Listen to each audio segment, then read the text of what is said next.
আরে বাঁশগুলো ওখানে গেরো না, আর একটু সামনে নিয়ে তারপর দাও পুঁতে। আরে কাজে কোনো রকমের ভুল করা চলবে না কিন্তু। আমি থাকাকালীন তোমরা যদি কোনো রকম কাজে ভুল করো, সব দোষ আমার পড়বে।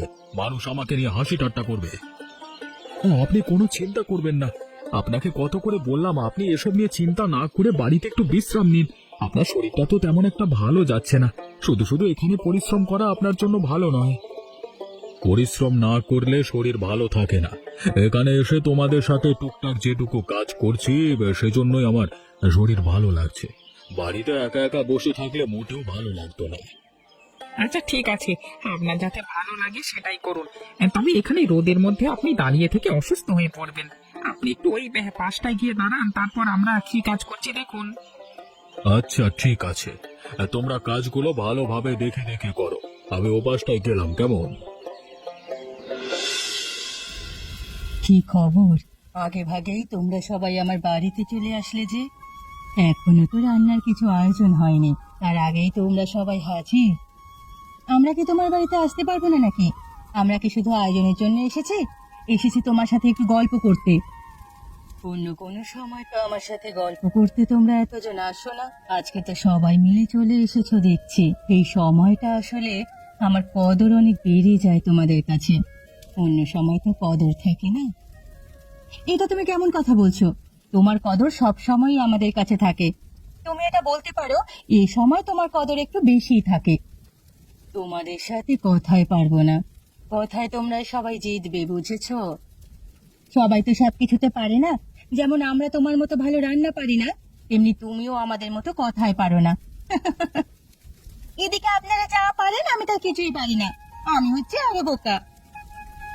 দেবলিনার মেয়ে হয়ে তুমি যদি কিছুই না পারো, সেটা তোমার জন্য কলঙ্ক। আমরা যদি এখানে থাকতাম, এতদিনে সমস্ত রান্না শিখে ফেলতাম। তোমার উচিত সমস্ত রান্না শিখে ফেলা। আমি তো রান্না শিখতে চাই, মা আমাকে তেমন একটা শেখায় না। তিনি বলেন আরো সময় আছে। যেটুকু শিখিয়েছি তা দিয়ে চলতে পারবি, কোনো সমস্যা নেই। কিরে সুকান্ত, রতন, পুকুরের মধ্যে দাঁড়িয়ে আছিস যে? আর ট্রেনে ভালোভাবে মাছ ধর। সবাই তোদের মাছ ধরা দেখবার জন্য দাঁড়িয়ে আছে।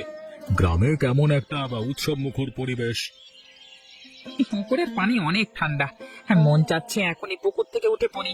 আর যদি একবার পুকুরে নামতেন তাহলে বুঝতে পারতেন মাছ ধরতে কতটা কষ্ট। উপরে আছেন তো সেজন্য বুঝতে পারেন না। ওসব কথা আমাকে বলে কোনো লাভ নেই। আমার বয়সের সময় অমন শত শতবার ধরেছি মাছ।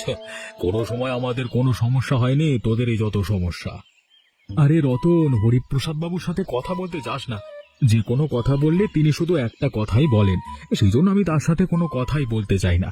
আমি বলি তিনি বয়সের সময় করেছিলেন, এখন কিছুই পারেন না। আমার কথা বিশ্বাস না হলে গ্রামের মুরব্বী যারা আছে তাদের কাছে জিজ্ঞেস করো, বা তারা তো আমার কথা তোমাদের বলবে। তোমরা তো বাচ্চা ছেলে, দেখোনি জন্মেছো কিনা তাও কে জানে। মাছ তো কম পাইনি, আরো মাছ দিয়ে কি করবেন? মাছের দরকার আছে। বৈশাখের আয়োজন বলে কথা, বিশাল অনুষ্ঠান, মাছ তো লাগবেই। একটা কথা, গ্রামবাসী সবাই মনোযোগ দিয়ে শোনো। তোমরা তো আর বেশিরভাগই আমার কাছ থেকে কাজ করো অনুষ্ঠানের দিন। করো কারো কাজ করতে হবে না। বেতন আমি সবাইকে দেব। দ্বিতীয় কথা হচ্ছে, গ্রামের সকল স্কুল কলেজ সেদিন বন্ধ থাকবে। বিশাল বড় একটা আয়োজনে আমরা সবাই গ্রামবাসী এক হয়ে একভাবে কাজ করতে পারছি, এটা দেখে আমার ভালো লাগছে। অন্যান্য গ্রামে এসব দেখা যায় না। ভালো লাগে, আমার গ্রামের মানুষগুলো কত ভালো। বছরে একটা দিন হলেও আমরা সবাই একসাথে এক জায়গায় কাজকর্ম করি, খাওয়া দাওয়া করি। সেটা বড় কথা নয়, তোমার এই বড় পাতিলগুলো আমি আর পরিষ্কার করতে পারছি না। বড় পাতিলে তুমি কিভাবে রান্না করো সেটাই তো আমি ভেবে পাচ্ছি না। আমাদের তাহলে যেটা কঠিন কাজ, মায়ের কাছে সেটা খুবই সামান্য আর সহজ কাজ। যেটা আমরা 3-4 জন মিলে করতে পারি না, মা সেটা খুব নিমেষেই করে ফেলতে পারেন। তোরা আর আমি তো একই। সব কাজ গায়ের জোর দিয়ে করা যায় না, কিছু কাজ বুদ্ধি দিয়েও করতে হয়, বুঝেছিস? তোমরা সব সময় গায়ের জোর দিয়ে কাজ করতে যাও, সেই জন্য 3-4 জন মিলে পারো না। আমি বুদ্ধি দিয়ে সব সময় কাজ করি, সেই জন্যই পারি। কত যে তোমার এই বুদ্ধিগুলো শিখতে চেয়েছি, কোনোভাবেই পাচ্ছি না। আমাদের বুঝে এ বুদ্ধি শেখানো সম্ভব হলো না, তাই না? কষ্ট করলেই কেষ্ট মেলে। তোমরা তো কষ্ট করতেই চাও না, কেষ্ট কিভাবে পাবে বলো তো? আমরা তোমাদের মতো এত কষ্ট করতে পারি না। সত্যি তুমি পারো বটে। হয়েছে হয়েছে, আমার আর এত প্রশংসা করতে হবে না। তাড়াতাড়ি সবাই মনোযোগ দিয়ে কাজ করতে থাকো, কেউ বসে থাকবে না। এখনই সবকিছু পরিষ্কার করে রাখো, পরশুদিন কিন্তু আয়োজনের অনুষ্ঠান। হঠাৎ করে যে কি হলো, শরীরটা তেমন একটা ভালো লাগছে না। সহজে তো আমার শরীর খারাপ করে না, দুদিন বাদে এত বড় একটা অনুষ্ঠান গ্রামে। আমি যদি এখন অসুস্থ হয়ে পড়ি তাহলে তো অনেক বড় ঝামেলা হয়ে যাবে। না না, কোনোভাবেই অসুস্থ হয়ে পড়া যাবে না, আমাকে শক্ত থাকতেই হবে। কেমন লাগছে তোমার শরীর? সেই বিকেল বেলা থেকে দেখছি তোমার শরীরে তেমন একটা ভালো নেই। এখন তো দেখছি বিছানার মধ্যেই শুয়ে আছো। আমি তো ইচ্ছে করে আর বিছানার মধ্যে শুয়ে নেই। আমি অনেকবার বিছানা থেকে ওঠার চেষ্টা করেও উঠতে ব্যর্থ হয়েছি। শরীরটা একদম খারাপ হয়ে গেছে। বিছানা থেকে উঠতে পারবো কিনা সেটাও বুঝতে পারছি না। মনে হচ্ছে মরেই যাব একদম। তোমার শরীর এত খারাপ লাগছে সেটা তুমি আমাকে আগে কেন বলনি? সারা বিকেল সবার সাথে কাজ করেছো। যদি তুমি একটু বিশ্রাম নিতে তাহলে তোমার শরীরটা এত খারাপ হতো না। এখন হঠাৎ করে এতটাই অসুস্থ হয়েছো, কি আর বলবো তার কথা। এত কাজ এখন কে করবে? আমাকে নিয়ে চিন্তা করিস না, সকালের মধ্যে দেখবি আমি ভালো হয়ে যাব। হঠাৎ করে অনেক দিন পর কাজ করেছি তো, সেজন্যই এমন লাগছে। যদি সকালে দেখি তুমি ভালো হওনি, আরো অসুস্থ হয়ে গেছো, তখন কি হবে বলো? একটা গুরুত্বপূর্ণ কথা বলেছিস। সকালেও যদি দেখিস আমি ভালো হইনি, তাহলে হরিপ্রসাদ বাবুর বাড়িতে গিয়ে সবটা জানাবে। আচ্ছা ঠিক আছে মা, তুমি এখন ঘুমানোর চেষ্টা করো, আমি তোমার মাথা টিপে দিচ্ছি।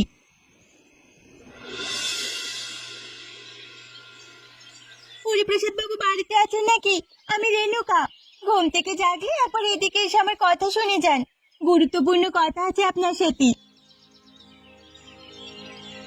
কি হয়েছে রেণুকা, তুমি এত সকাল সকাল আমার বাড়িতে? তো কি মনে করে, তোমার মা পাঠিয়েছে বুঝি? হ্যাঁ, আমার মাই আপনার কাছে পাঠিয়েছে। আপনার সাথে গুরুত্বপূর্ণ কিছু কথা আছে, সেগুলো বলার জন্য। আমি নিজেই তো তোমার মায়ের কাছে যেতাম কথা বলবার জন্য। সে এত সকাল সকাল তোমাকে এখানে পাঠালো কেন? নিশ্চয়ই কোনো বড় কিছু খবর আছে, তাই না? বলো তো শুনি। একটা খারাপ খবর আছে। গতকাল রাত থেকে মা প্রচন্ড অসুস্থ হয়ে পড়েছে, বিছানা থেকে উঠতে পারছেন না। তিনি মনে হয় রান্নার কাজটা করতে পারবে না, সেটা আপনাকে জানাতে বলেছেন। নতুন রাঁধুনি খুঁজতে বলেছেন। এটা তুমি কি বলছো? হঠাৎ করে এখন আমি রাঁধুনি পাবো কোথায়? তোমার মায়ের কি হয়েছে? শরীর এখন কেমন? ভয়ের কোনো কারণ আছে নাকি? ভয়ের তেমন কোনো কারণ নেই, তবে মা বিছানা থেকে উঠতে পারছে না। বিছানা থেকে যদি উঠতেই না পারে তাহলে রান্না বান্নার কাজ কিভাবে করবে? রান্না বান্নার কাজটা এত সহজ জিনিস না, একা হাতে সবকিছু সামলাতে হয়। বাকি সবাইকে জানিয়েছো এ কথা? কাউকে জানাতে পারিনি। সকাল সকাল সর্বপ্রথম আপনার বাড়িতে আসলাম।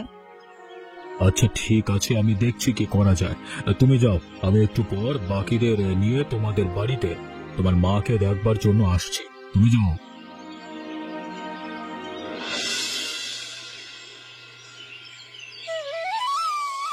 তোমার শরীরটা এখন কেমন লাগছে রে বলি না? আমরা তো সবাই মিলে তোমার জন্য খুবই চিন্তা করছি। হঠাৎ করে কি হলো যে তুমি এমন করে অসুস্থ হয়ে গেলে? সুস্থ অসুস্থ সবকিছু উপরওয়ালার হাতে। হঠাৎ করে কিভাবে যে এত অসুস্থ হয়ে গেলাম আমি নিজেও বলতে পারছি না। উপরওয়ালা হয়তো চেয়েছে আমি এই সময় অসুস্থ হয়ে পড়ি, সেজন্যই অসুস্থ হয়ে গেছি।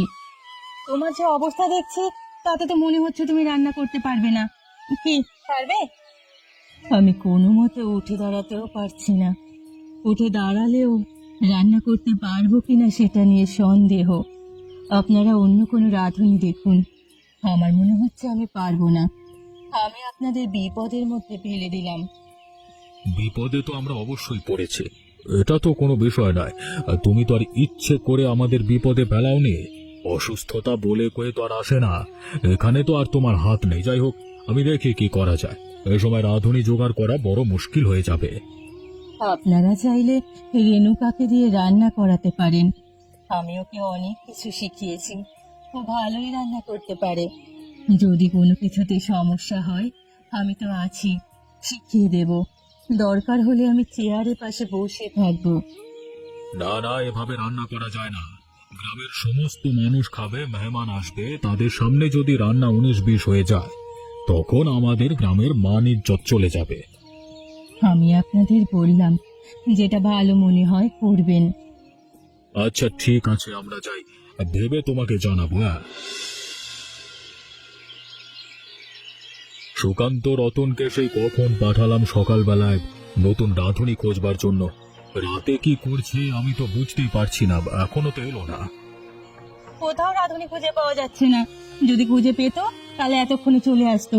সারা গ্রাম জুড়ে মনে হয় খুঁজে বেড়াচ্ছে। আমাদের গ্রামে খুঁজে বেড়ালে কোনো রাঁধুনি পাবে না, মনে হচ্ছে অন্য কোনো গ্রামে খুঁজতে গিয়েছে। ওই যে সুকান্ত ও রতন এদিকেই আসছে, আসলেই জানতে পারবো।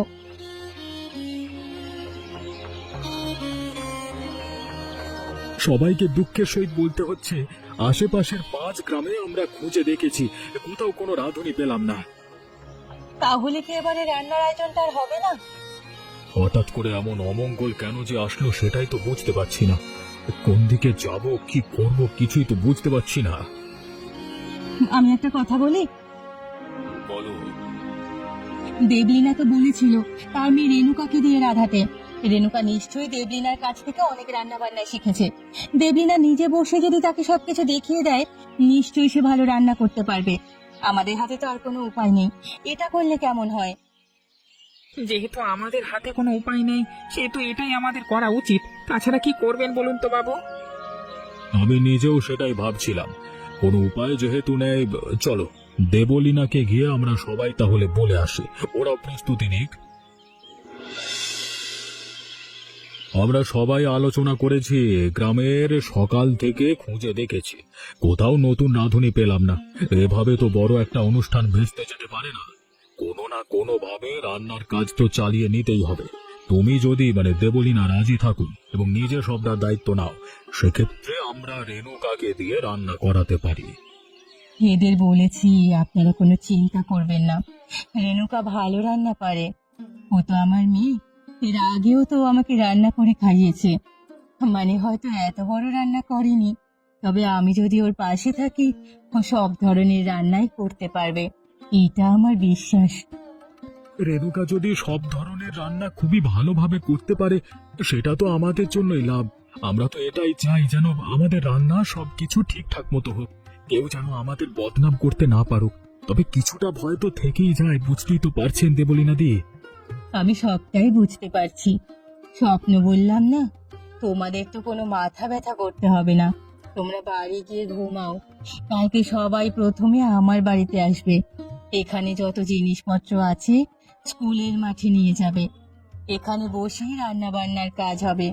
আমিও সেখানে থাকবো। একটা চেয়ার রাখবে, সেখানে বসবো। আপনারা ভয় পাবেন না। আমার মা যে আপনাদের এত ভরসা দিয়ে বলছে, আমি মায়ের সম্মান অবশ্যই নষ্ট করব না। আমার রক্ত দিয়ে হলেও আমি আমার মায়ের সম্মান রক্ষা করব। আপনারা নিশ্চিন্তে বাড়ি যেতে পারেন। আমি সবচেয়ে ভালো রান্না করারই চেষ্টা করব। কেউ বদনাম করতে পারবে না। যাক, তোমাদের কথায় ভরসা পেলাম। আমরা তাহলে যাই, সকাল সকাল তোমরাও চলে এসো।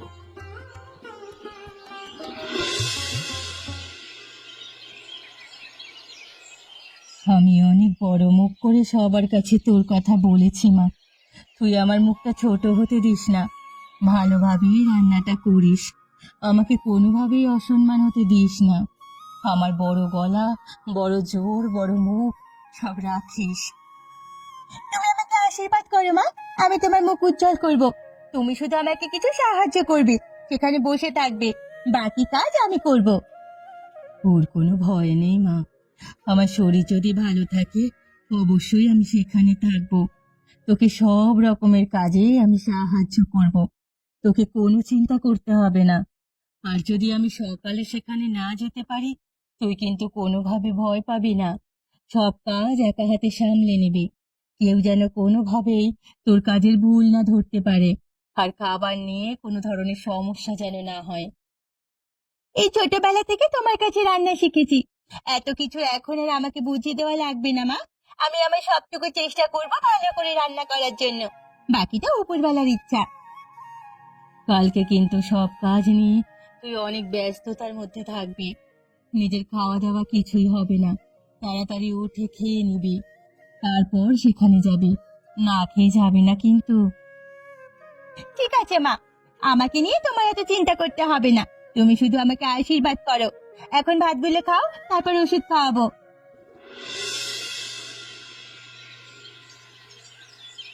আরে আরে মেয়ে, কি করছো তুমি?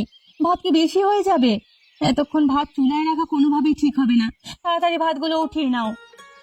আমি তো একা মানুষ, কদিক সামলাবো বলো? আপনারা একটু হাতে হাতে ধরলেই তো হয়। সবাই মিলে একটু কাজ করলে আমার সুবিধা হবে, তোমাদেরও কোনো সমস্যা হবে না। তাহলে এখানে প্রধান রাঁধুনি হচ্ছে তুমি। তোমার উপর থেকে এখানে তো কেউ কিছু করতে আসবে না। যদি সাহায্য লাগে তুমি অবশ্যই বলবে। যদি বুঝিয়েও চুপ করে থাকো, কিন্তু তোমার কথা বুঝতে পারবে না, তুমি তো সাহায্য পাবে না। এভাবে তো চলবে না। আমি সবটাই বুঝতে পারছি, আপনাদের চিন্তা করতে হবে না। ভাত বেশি একটা হয়নি, এবার সবাই খেতে পারবে। কি যে রান্না করছো তুমি নিজেই জানো, আমি তো কিছুই বুঝতে পারছি না।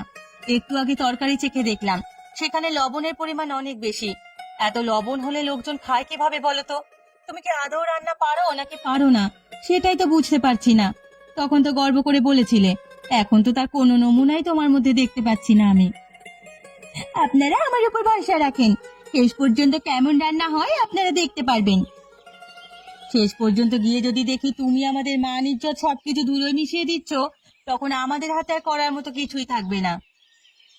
ভরসা করতে পারেন, আপনাদের মান ইজ্জত আমি অক্ষুণ্ণ রাখবো। কি যে রান্না হচ্ছে কিছুই তো বুঝতে পারছি না। গ্রামের মানুষ অনেক ধরনের কথা বলছে। ওপরওয়ালা জানে আজকে আমাদের অবস্থা কেমন হবে, নাক কাটা যায় কিনা কে জানে। কি করব কিছুই তো বুঝতে পারছি না। একটু আগে দেখে আসলাম রেণুকা এবং রাধিকার মধ্যে ঝামেলা হচ্ছে। তরকারিতে লবণ বেশি হয়েছে, ভাত নাকি বেশি হয়ে যাচ্ছে। রাধিকা বোঝাচ্ছে, তাও রেণুকা কোনো কথাই গায়ে মাখছে না, উল্টে তার বিরুদ্ধে কথা বলছে। এমন হলে কিভাবে হবে বলুন তো? সেটা তোমরা এখন আমাকে বলছো, তখন বলনি কেন?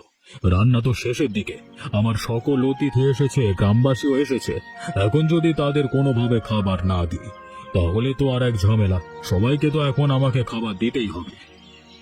কপাল যদি ভালো হয় তাহলে মানুষের হাত থেকে আজকে রক্ষে পাবো।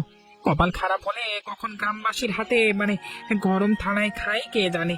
গ্রামবাসী সকলে তার সবটা জানে না, তারা হয়তো ভাববে তাদের টাকা আমরা মেরে খেয়েছি, সেই জন্যই এই অবস্থা হয়েছে। আবার শ্বশুর বাড়ির লোকজনকেও এবার এখানে দাওয়াত দিয়েছি, তারাও হয়তো সবাই কিছুক্ষণের মধ্যেই এখানে খেতে চলে আসবে। যদি দেখে আমাদের আয়োজনের এই অবস্থা, এলাকাতেও আমার নাক কান কাটা যাবে। যা হওয়ার তা তো হয়েই গেছে, এখন কিছু বলে কোনো লাভ হবে না। চলো সবাইকে বসবার জন্য আমরা জায়গা করে দিই।